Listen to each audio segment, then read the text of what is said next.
yang mengajukan permohonan ini adalah SDM Indonesia yang memang sangat kompetitif, unggul, ya, keahliannya khusus dan sangat dibutuhkan di negara lain. Jadi persyaratannya justru diperketat, yang misalnya ya Pak Dirjen, kalau bermain dari sisi itu instrumen fiskalnya seharusnya jangan cuma naik ke 5 juta atau 3,5 juta.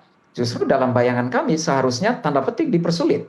Naikkan aja pasang tarif yang tinggi, misalnya sampai 1 bahkan 2 miliar, setara dengan beasiswa yang diberikan oleh negara bagi seorang anak bangsa untuk misalnya menyelesaikan pendidikan S3. Nah, dengan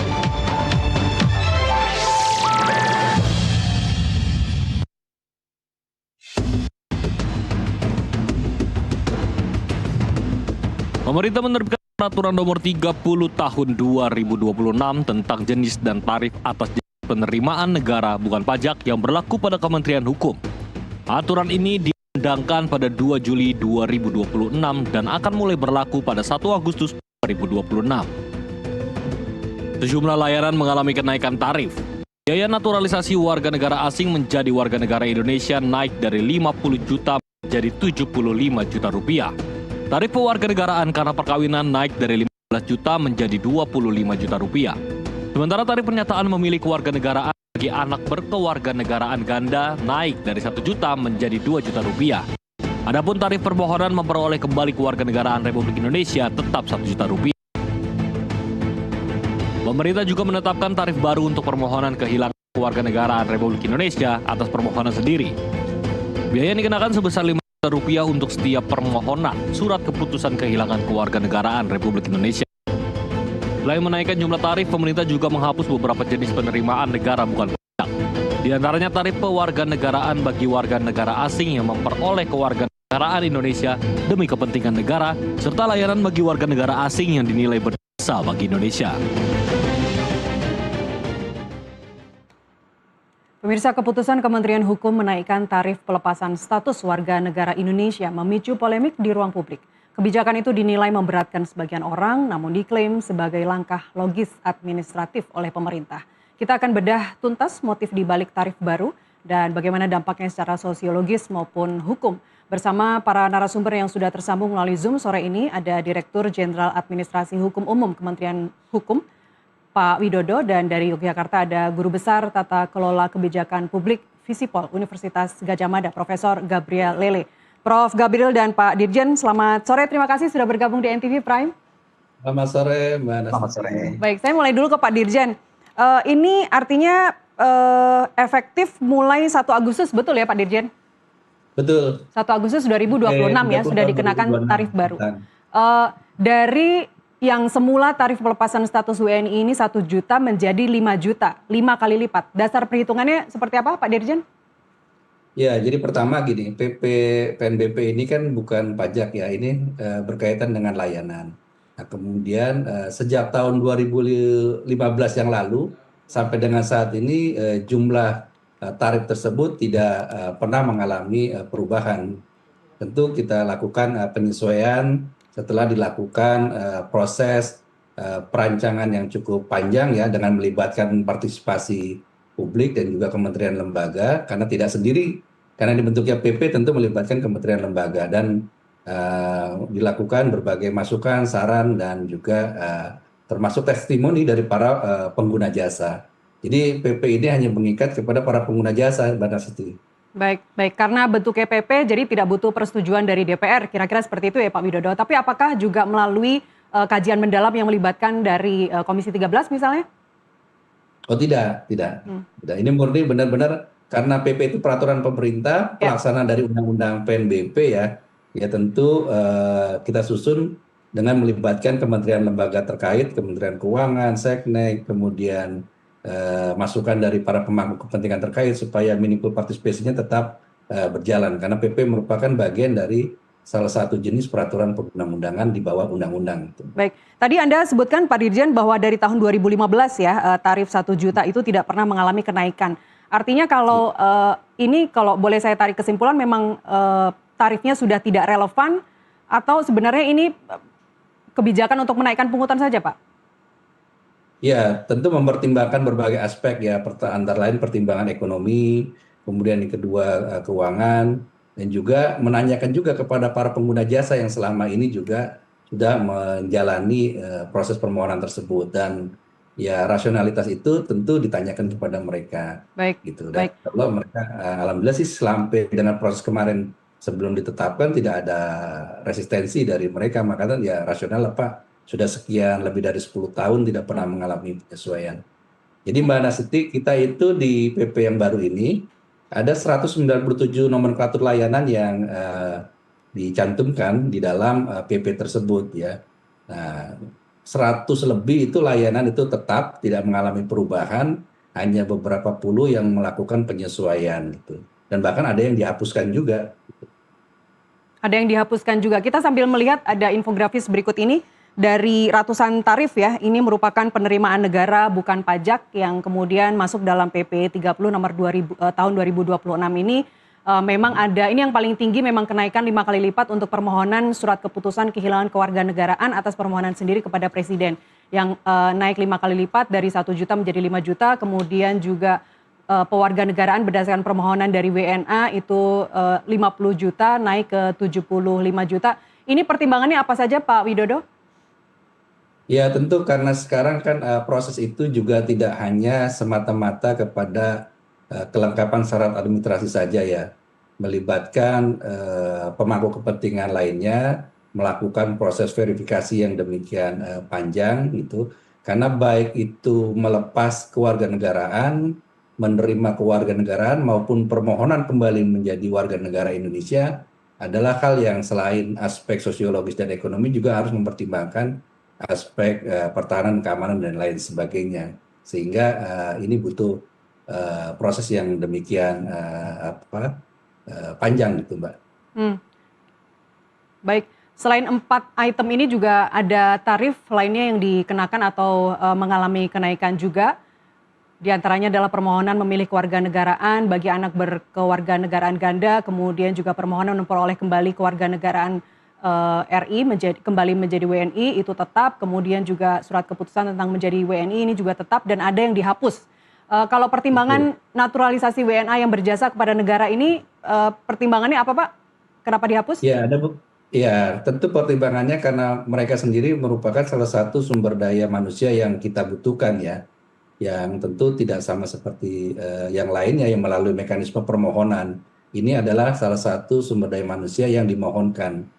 Misalkan seperti Menpora mengusulkan nama-nama atlet cabang olahraga tertentu seperti sepak bola, kemudian basket dan lain sebagainya, itu sah-sah saja. Kemudian kan melalui proses yang cukup panjang juga. Nah, yang kedua, informasinya beberapa kementerian lembaga juga akan mau mengusulkan beberapa naturalisasi warga negara asing yang memiliki potensi potensi yang luar biasa gitu, misalkan di bidang sains dan lain sebagainya, supaya bisa diproses. Itu penilaiannya oleh Kementerian Hukum, Pak? Pertama oleh Kementerian Teknis, kemudian diajukan ke Kementerian Hukum, sehingga Kementerian Hukum diajukan kepada Presiden, dan atas nama Pemerintah Republik Indonesia, Presiden meminta pertimbangan atau persetujuan dari DPR RI gitu, untuk menetapkan warga negara Indonesia gitu. Baru kemudian Presiden menerbitkan surat keputusannya kembali. Baik, saya bergeser ke Prof. Gabriel. Prof. Gabriel, kalau dilihat dari tata kelola publik, Anda membaca kenaikan tarif pelepasan status WNI ini seperti apa, Pak? Baik, Nastiti dan pemirsa di rumah, penjelasan yang disampaikan oleh Pak Dirjen tadi sangat masuk akal, tetapi itu baru mencakup satu sisi saja dari kebijakan publik yang idealnya dilihat secara lebih holistik. Ketika berbicara tentang kebijakan khusus ya berkaitan dengan kewarganegaraan, idealnya ada sejumlah aspek lain lagi yang harus dipertimbangkan, dan saya mencatat paling tidak 2, Nastiti.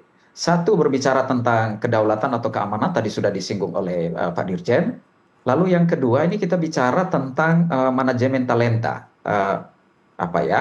modal anak-anak bangsa yang harus dikelola secara baik agar mereka tidak keluar. Nah, kalau melihat konstruksi tarif yang ada, memang kelihatan sekali kalau kebijakan ini dibuat dari sisi penerimaan negara non pajak ya, sehingga memang aspek-aspek yang misalnya berkaitan dengan apa implikasinya terhadap larinya anak-anak bangsa yang sebenarnya sangat potensial. kita juga tidak disuguhkan ya dengan misalnya profil mereka yang mengajukan permohonan pelepasan kewarganegaraan. Siapa mereka ini?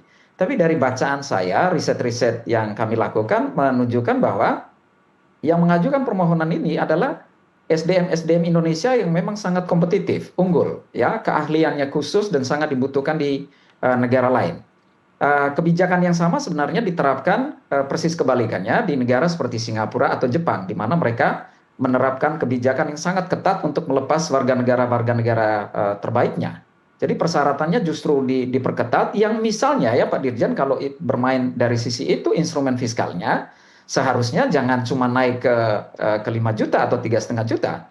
Justru dalam bayangan kami seharusnya tanda petik dipersulit. Naikkan aja pasang tarif yang tinggi misalnya sampai 1 bahkan 2 miliar setara dengan beasiswa yang diberikan oleh negara bagi seorang anak bangsa untuk misalnya menyelesaikan pendidikan S3. Nah, dengan itu mungkin anak-anak bangsa yang sangat potensial ini mikir-mikir untuk mengajukan pelepasan kewarganegaraan.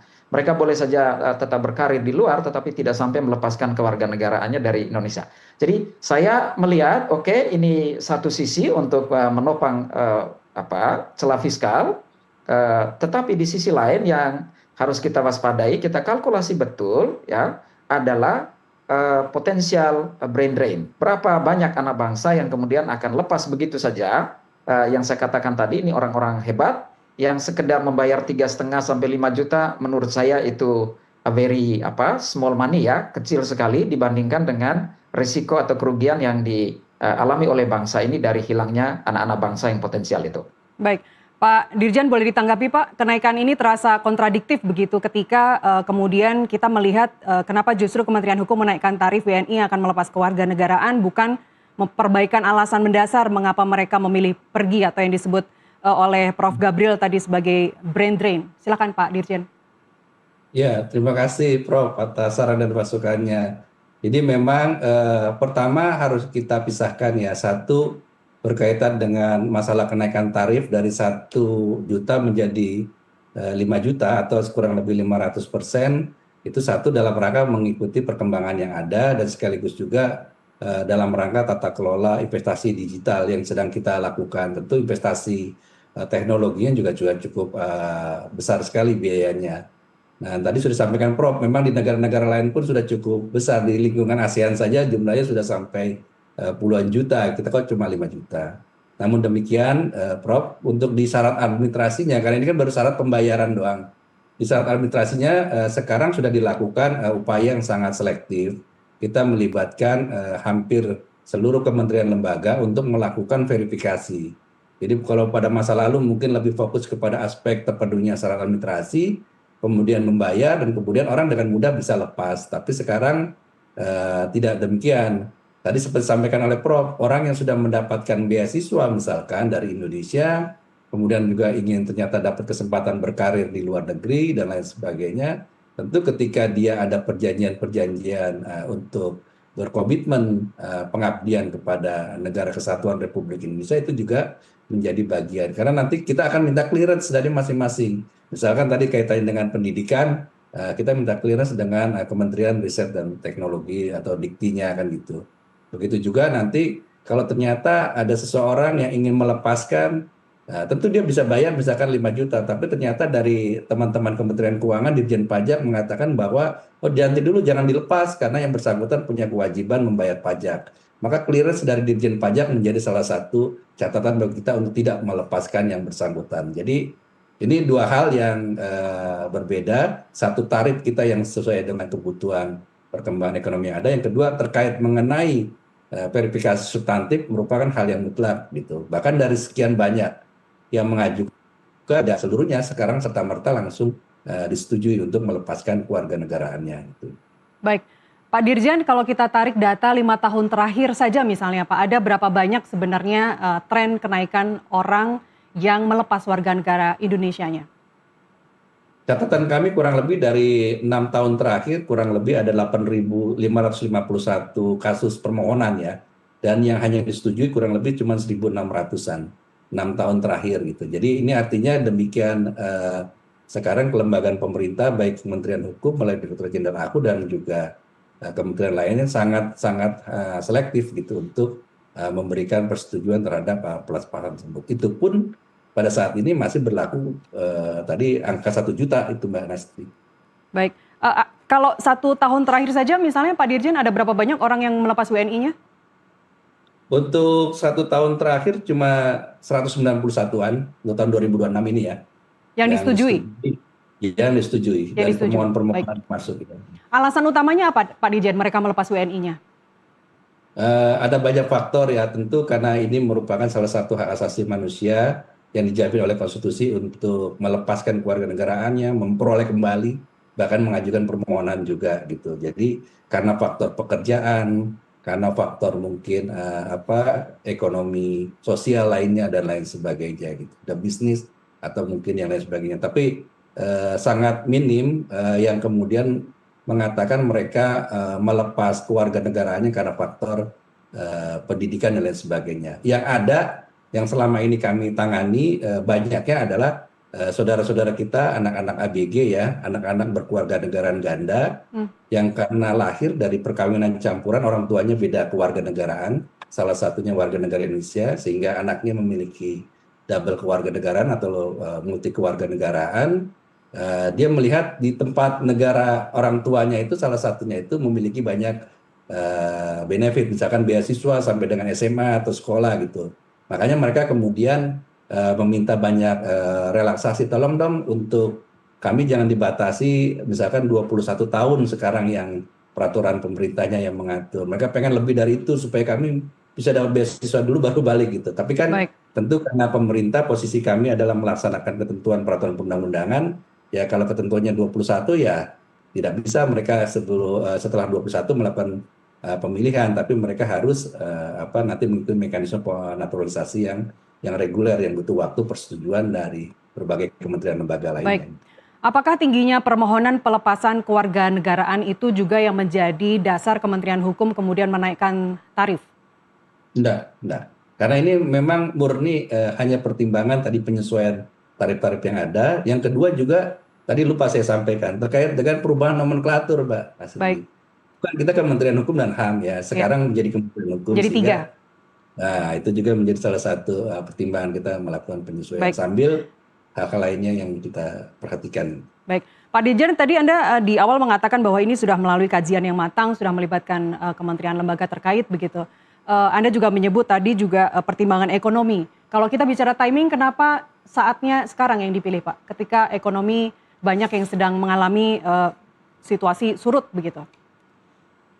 Ya, pertama karena ini bukan pajak, sekali lagi saya jelaskan, kalau pajak itu kan berlaku menjadi kewajiban setiap warga negara. Kalau ini adalah PNBP, artinya sesuai dengan politik perundang-undangan PNBP adalah diberikan kepada pengguna jasa. Jadi hanya mereka-mereka yang berkeinginan saja mau menggunakan jasa itu.